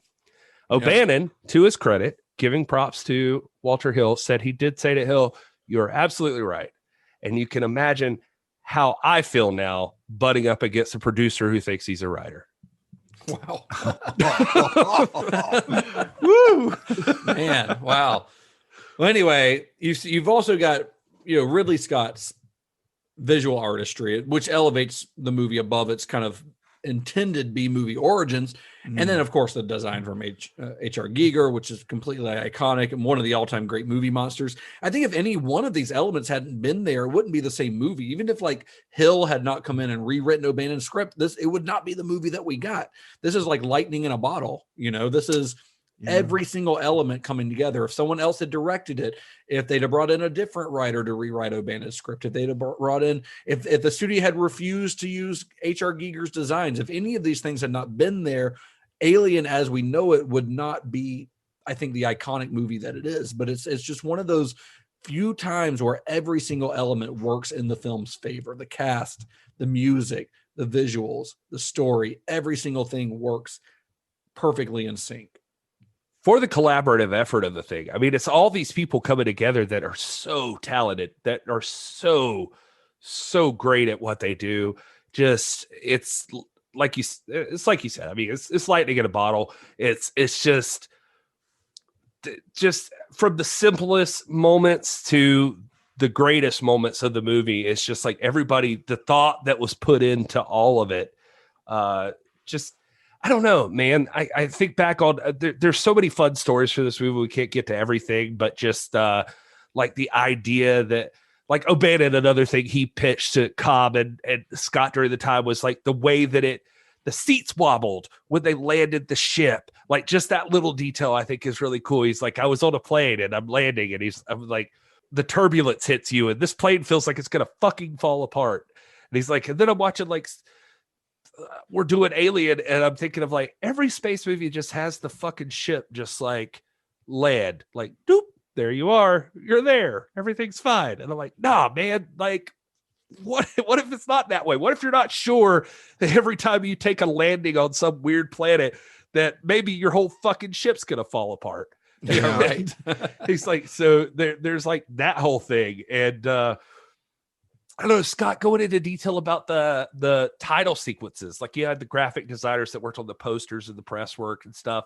Just like that title sequence that I think is still one of the most epic title sequences that's ever happened. Just like that, it's like these weird, it almost starts off as like hieroglyphs and stuff. And that was the idea, was that it was to be there. Because Scott had, you know, say what you will about the movies that have come out since, but Scott had these ideas back at this movie of like what this all was. Where are these aliens from? Those questions, you know, like what's the space jockey? What's this? Where does it come from? He wanted to explore all that. You know, it wasn't, I don't know, you know, you could say it's good or bad, but the guy was interested in that stuff day one. He was, and so the hieroglyphs for him hinted that there was like this civilization before. Like, I mean, I like the idea of like throwing those hints in there, but I think that they made the right decision in not trying to explore that too much in this movie, you know, because of course this movie, you know, as we all know, it produced a lot of sequels and spinoffs and whatnot. And we'll discuss James Cameron's Aliens at some point down the road. And it's definitely the best of the sequels, I think, but the rest of which range from just okay to downright terrible. But one of the things that the sequels do, including Cameron's, is they give us a lot more info about the aliens, about their origins, about their life cycle. But here, Scott and O'Bannon and Shusett, they knew that the less info that they gave, the better. It makes the alien scarier because we know so little about it. And this is kind of this is the Lovecraft angle again. You know, it's just what we can imagine is so much scarier than what they could give us. That's why I think some of the sequels don't work. That's why I think Prometheus and Alien Covenant don't work, is because they're taking away the mystery and therefore taking away what makes the alien so scary. Well, it's even back to that review where it talks about like nothing happens, yada, yada, yada. Yeah, I mean, the alien and the facehugger each probably get about 4 minutes of screen time, I think I saw somewhere. So, you know, that's all you get out of them. But I mean, Scott responds to criticism like of nothing happening for like the alien doesn't show up for like an hour into the movie. And and Scott responds to that with like, that's the point. Nothing happens for like 45 minutes because I want you to see the world that these workers function in. Yeah. It's a mining ship or refinery or some kind of freighter, and they're just waking up for some reason, and their day to day is fucking nothing. And you know, it's just standard day to day work practice. That's why it's so fucked up when all of a sudden there's a monster on the ship. Right. So why they might be surprised by that. Yeah. So let's talk a minute. Well, we've already gotten, I think we've got a good idea of where Todd stands on this one, but Sure. Let's hear Todd's take.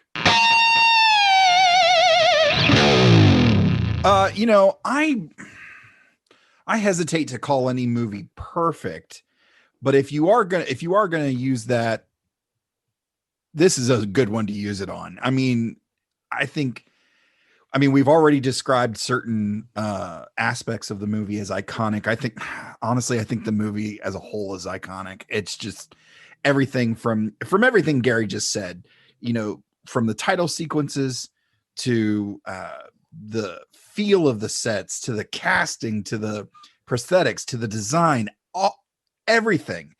It's one of those rare moments where the report card on this is nothing but A pluses. And I was because it's been a while since I've sat and watched this one. I'm a big fan of the second one, and it does tend to watch a little more like an action movie. And Definitely. Yeah. And we'll get into that later, I'm sure. But I recall this one being a little bit, I don't want to call it slow, but more deliberately paced. Mm-hmm. So I was wondering if this would have the same punch, this time around. And I was sucked in. I was from the first frame.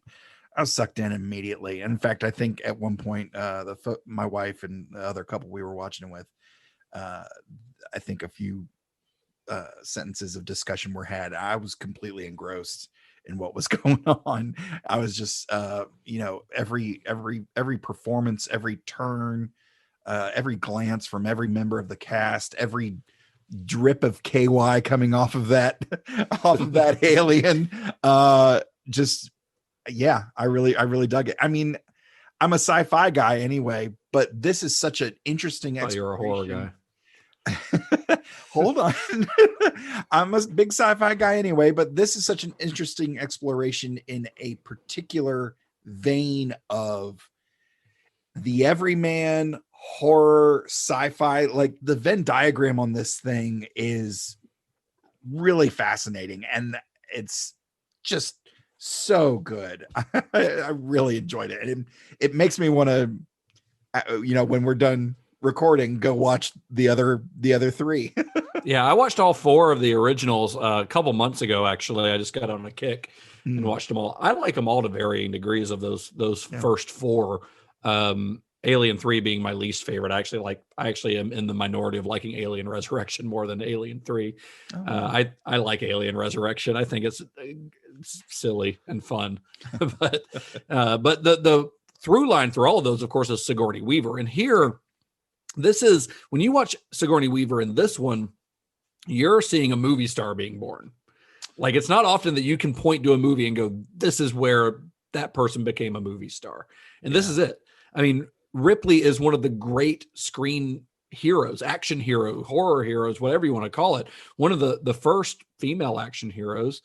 And I'm not sure how much intention there was there, because obviously this was not written as a woman initially. But the way the character is, regardless of how it's written, by casting Sigourney Weaver in the role, it kind of becomes a feminist film. And I have to think that Ridley Scott at least was doing that intentionally, because if you read the script or you watch the movie, the men on the Nostromo are pretty fucking useless. Like they just make a series of bad decisions. Had they listened to Ripley, most of them would have probably been okay. Maybe not Kane, but the rest of them probably would have been okay if they had just listened to Ripley when she tried to keep them off the ship, she tried to keep them from bringing this thing on the ship.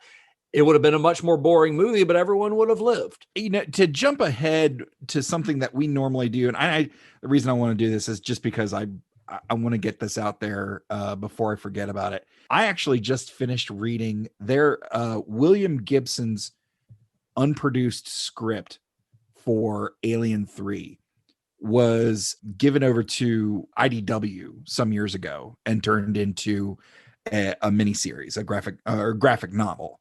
And I just finished reading it. And if you dig the first one, watch the second one, and then go read William Gibson's Aliens 3. It is It's a comic. It is a comic. It's only 5 or 6 issues, but I mean, you can find it on Comixology. It is worth a read in light of the first 2, because this was written as a direct response, a direct continuation of Alien and Aliens. So if you're not a fan of Aliens 3 as it is on screen, you may want to check out William Gibson's unproduced Aliens 3 script by IDW. It's worth a read. Okay, cool. Is there a trade version out yet? Yes, there is a trade version. That's how I read it. Okay. And it's all together, and there's some sketches in the back, so you get a little bit of bonus content and seeing how they put everything together. It's worth a couple bucks. Yeah. Nice. Yeah. So this movie, by the way, it passes that Bechdel test. You know what I'm saying? The Bechdel test. Yeah. Yeah. So I think even the column that it came from originally, Alison Bechdel wrote, like, Dykes to Watch Out For was her column, and that was where it was first proposed. Like, the character in the column, like, it talks about a movie that treats its female characters as equals, and the rule is 3 parts. Has to have at least 2 female characters who, number 2, have a conversation with each other that, number 3, isn't about one of the male characters in the film. And so that became the Bechdel test. But the character in the column says that the last movie they remember seeing that fit that criteria was Alien. So anyway, that's awesome. Yeah. So this is this passes that test. So just for props there. Also worth mentioning 2 things I found interesting. One, at the premiere of the movie, religious folk were very upset. There was a big prop of the xenomorph outside, and they set fire to it. What? Because they believed it was the work of the devil. I think it was Jewish rabbis that did that. Oh, maybe it was Jewish rabbis. Really? Either way, that marks successful. That marks a successful film to me. Yeah, when you make the church people angry, you're doing it right. Also, ridiculously, and I know that we have more familiarity with this, but I didn't realize it even started with Alien. But after the success that Star Wars was having with action figures, Kenner made an Alien toy after this movie for Christmas of 1979. It was like an 18-inch like alien, like xenomorph. It didn't have like the crew or any of that stuff, but it was the straight up like Giger xenomorph design, and it was apparently pretty breakable, so parents complained, and it got pulled. And it's like, I mean, it goes for like box versions of it go for like $1,000 now. But Jeez. Yeah, I mean, that was a thing in the 80s and 90s, because I remember buying RoboCop toys and Terminator 2 toys, and those are definitely not kids movies, so. Well, I feel like I read somewhere this was like the first where they took like a rated R movie and started making toys out of it. Yeah, I mean, that, which is so weird about this movie, because there's a ton of sexual imagery in this movie, I mean, it's that toy is of the xenomorph, the alien is, again, it's a big dick. I mean, the Giger stuff is pretty obvious, but then you've got scenes like the one Gary mentioned earlier where Ash tries to choke Ripley with a rolled up newspaper, like that's a very like psychosexual image there. Or the fact that Ash is covered with a thick white liquid, like right. I think that was fully intentional. And I mean, hell, the alien itself is covered with lube. The whole movie, the entire movie is covered with KY jelly. Yep. And then to take it even further, the like sexual imagery of the film, the movie it shows what happens when a man is the victim of non-consensual sex. That's what the face hugger is. I mean, this was actually intentional on Dan O'Bannon's part, because he wanted to kind of subvert the rape revenge movies that were popular at the time, stuff like I Spit on Your Grave and They Call Her One Eye movies, like we've talked about before. He was kind of trying to do something else by showing the man as the victim, because again, he wanted to make the men in the audience feel very uncomfortable. But I saw stories like during the early development of that O'Bannon and Shusett, when they were working on this, they said they came to like an impasse of like, how does the alien get aboard the ship? That was like the discussion they were trying to answer. And Shusett had come up with the idea, and maybe even as a joke, said the alien fucks one of them. Yeah. And so that eventually they worked that into the facehugger concept. And then O'Bannon had the idea of like, well, now we try to take the image of like a man getting raped and impregnated, and that so they became very adamant that the first victim has to be a man to like take from that horror cliche of the woman victim, so that was very much part of that discussion. Wow. I mean, Dan O'Bannon, despite the fact that there were a lot of changes made to his script, that doesn't discount his significant contributions to the film. I mean, again, this was his story. It was his concept. It was his screenplay originally. It was him that came up with the chest burster scene, and Alien would not be Alien without the chest burster scene. And it was him that got H.R. Giger involved, and Alien would not be Alien without H.R. Giger's designs. But Dan O'Bannon never really received the credit he deserved. I mean, even critics who liked the film when it came out knocked the screenplay for being too thin. I would argue that its simplicity is actually one of its strengths, but at the time, people were saying that it was too thinly written, which I think that's completely wrong. I think you get to know the characters very well enough because of the performances and what you get from them to care about whether or not they live or die, which I think is what you need out of a horror movie. It's so crazy to me to think that that's like, I don't know, because I was reading this whole article about too, how, like producers, that's not even what they're looking at most of the time. Well, like they have professional readers that like tell them what a movie is sometimes because they get so many screenplays, right? Or at least during this time, this is how it was. And so the reason I had found it because it was the readers would generally find like, what's the easy way to explain this movie? And so for this one, it was the elevator pitch. Yeah, like the elevator pitch. But like for this one, it was like the summary for everybody was it's Jaws, but in space. Yeah. Yeah. And David Giler, who produced and co-wrote the screenplay with Walter Hill, he even diminished O'Bannon's contributions in the press after the film came out. Even if you watch him in interviews, like the Beast Within documentary, which me and Gary, I think, both watched, that's on some of the special features on the Blu-ray and DVD. David Giler's kind of a dick, honestly, but he really kind of underplays how much O'Bannon contributed to this. When if it had not been for O'Bannon, you guys wouldn't have got a script on your desk in the first place. That was his script. You guys rewrote his script, but you wouldn't have had anything to rewrite without him. So that I think that's a dick move, to be honest. Yeah. And the studio even took O'Bannon and Shusett's name off of the poster at first, but then they were forced to put it on after arbitration with the Writers Guild.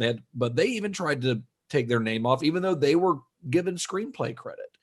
And the bad press over this dispute and the fact that O'Bannon didn't show up in the film's promotion definitely hurt his career. Like he was not being well associated with this film, and it hurt his career. And it also meant that he wasn't invited back to work on the sequels.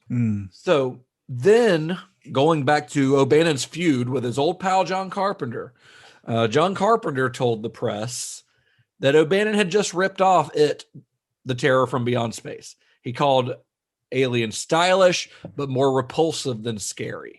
And O'Bannon then, of course, he bashed Halloween. He said, quote, "You can make that in a weekend with some teenagers. It's kind of nifty in a minor key. Halloween is okay." You sons of bitch. Well, you guys, it's too late to kiss and make up now, but God, that's so wrong. It's a feud. They're feuding. Oh, I hate it. So what's ironic here is that those two films, though, Halloween and Alien, are very similar. Honestly, they're both about this relentless killer that sort of represents evil personified. They don't have any motivation. You know, Michael Myers in the first Halloween, which we will definitely cover on the show one day. We covered it on our old show if you want to hear our thoughts on it, but we'll cover it in more detail one day. But Michael Myers has no real reason for stalking the girls that he's stalking in the first Halloween movie. They're just there. And the same thing with this movie. You know, Kane happens along, messes with an egg, and he's just in the wrong place at the wrong time, which fucks things for everyone else on the Nostromo. It's not because they were being hunted or the alien, they have something that the alien wants. It's just what the alien does. The alien kills. It's what Michael Myers does. He just kills. So it's nature. It's nature. Yeah. It's killing indiscriminately.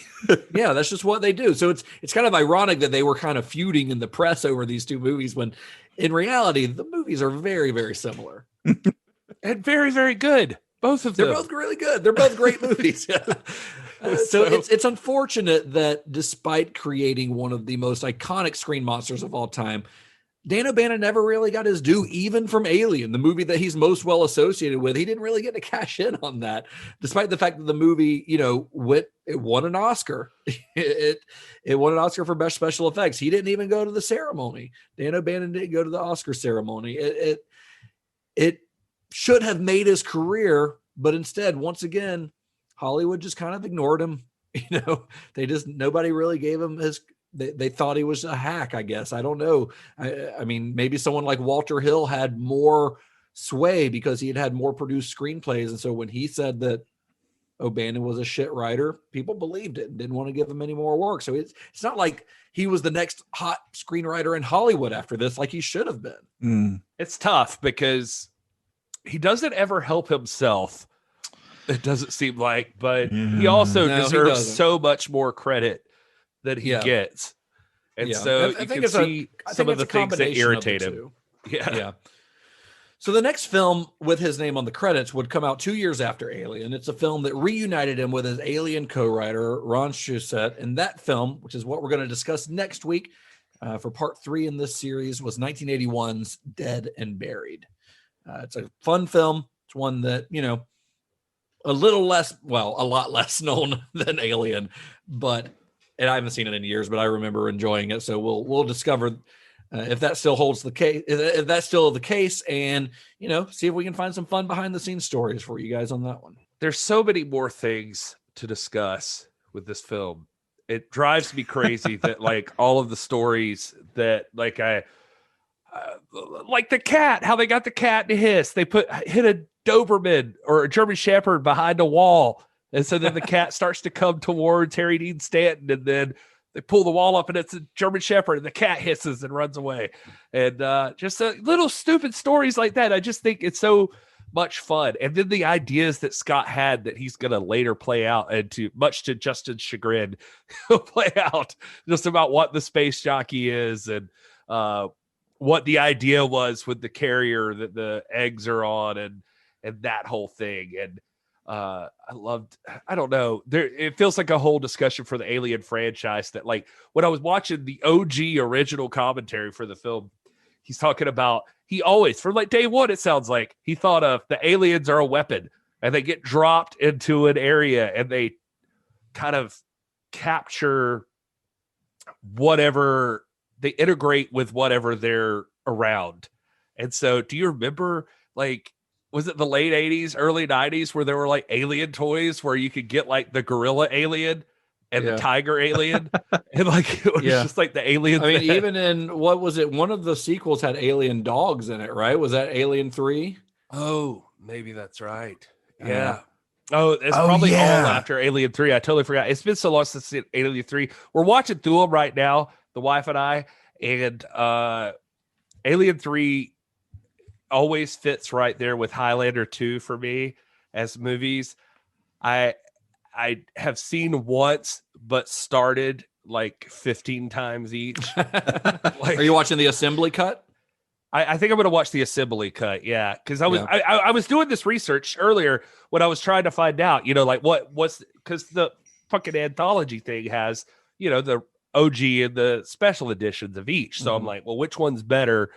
You know, I would recommend the assembly cut on part 3. Yeah, so part 3, it sounds like Fincher, he dropped out either way, but at least in the assembly cut, they just like tried to piece it together a little bit more to what he had intended. And he still doesn't claim any of it, it sounds like. But anyway, it's at least more to what he was working on at the time. And supposedly on Reddit and stuff, people say it's a more coherent story than the original. I think it's a little bit better. It's still not great, but it's better than theatrical. I think it's time to wrap this up, fellas. Wait a minute. Let's talk about one other thing. Gary, we have been talking for 4 hours about this movie. But I did want to say that Ridley Scott, by the way, he did fight the studio to get that last act in there. This movie was supposed to end. I just found this fascinating. It was supposed to end with her escaping the ship.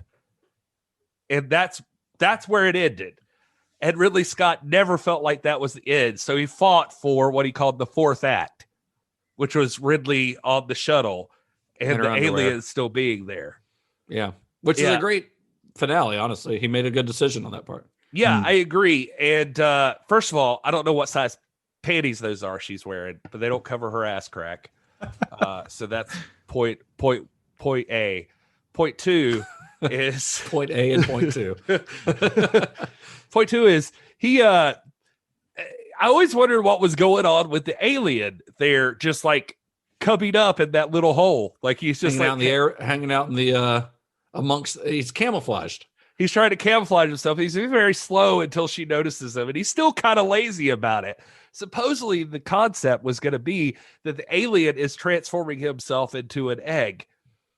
Like he's going back. It's like some kind of evolutionary thing. Like it's going to be like eventually making itself into an egg. That was like a second thing to what Scott wanted to do. And Scott's original ending, he said, was that Ripley shoots the xenomorph with the grappling hook and it doesn't do anything. And the xenomorph just lunges at her and tears her head off.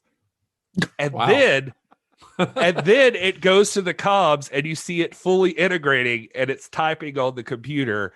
And then it uses Dallas's voice to say, I'm signing off or something like that at the end of the movie. That's stupid. I'm glad they didn't do that. But it was something like that. So anyway, I just wanted to share that just for everybody who stuck around with us. Thank you so much. I will stop talking about Alien now. Well, all right. Well, let's call except this for one, this guys. one thing. No, I'm just kidding. Jesus Christ, Gary. Well, where can you guys be found on the internet for our listeners? I am at This Is Gary Horne.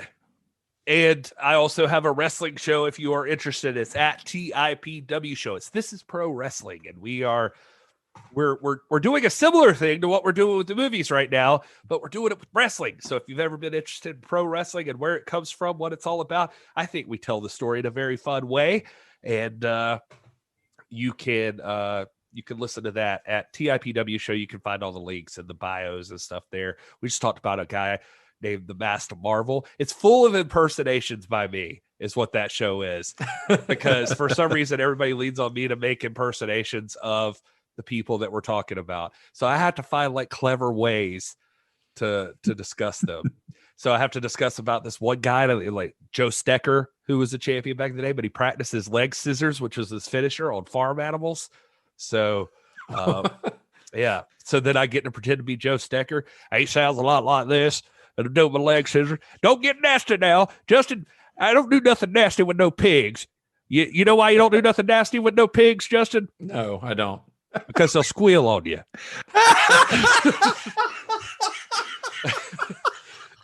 And anyway, and then my other character, we just discussed the first masked wrestler who was the Masked Marvel, and he's just pretty much like, hey everybody, I'm here. I'm the Masked Marvel.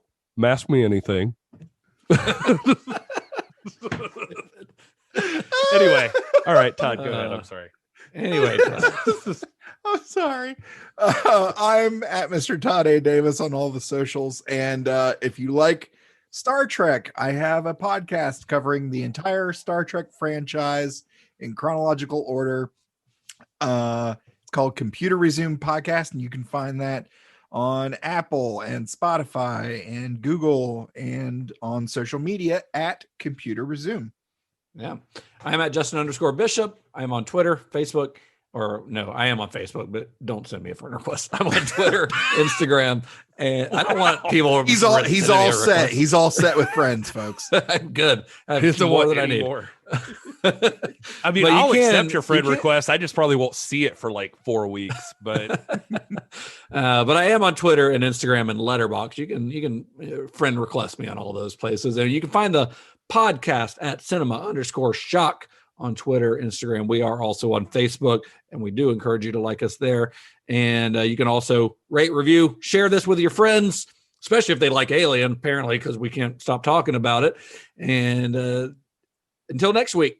I'm just thrown back by how you big leagued everybody on Facebook. May the wings of liberty, may the wings of liberty never lose a feather. How I big leagued? Yeah, Big you're like league? big leaguing them. What does that mean? That just means you're like big time and like you're I don't know.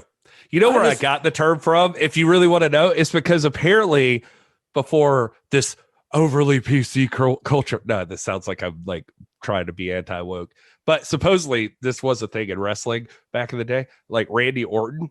So it's not that far back in the day. Like Randy Orton would walk into a writer's room when new writers got hired, and he would stick his hand down the front of his tights and fondle his balls, and then like reach out to shake hands with one of the writers, like one of the new writers, like, "Hey, how's it going? I'm Randy Orton."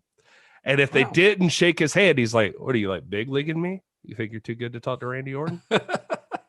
I'm not sure how that applies to me not wanting friend requests from people I don't actually know. I'm just saying that's where the big league term came from. I'm not saying you're like rubbing your balls to people, but if you do get lucky enough to, that's why he doesn't want you to add him on Facebook, because it's all like private. It's just videos of Justin rubbing his balls. Be excellent to each other. Jonesy has the keys. Join Justin Bishop's OnlyFans.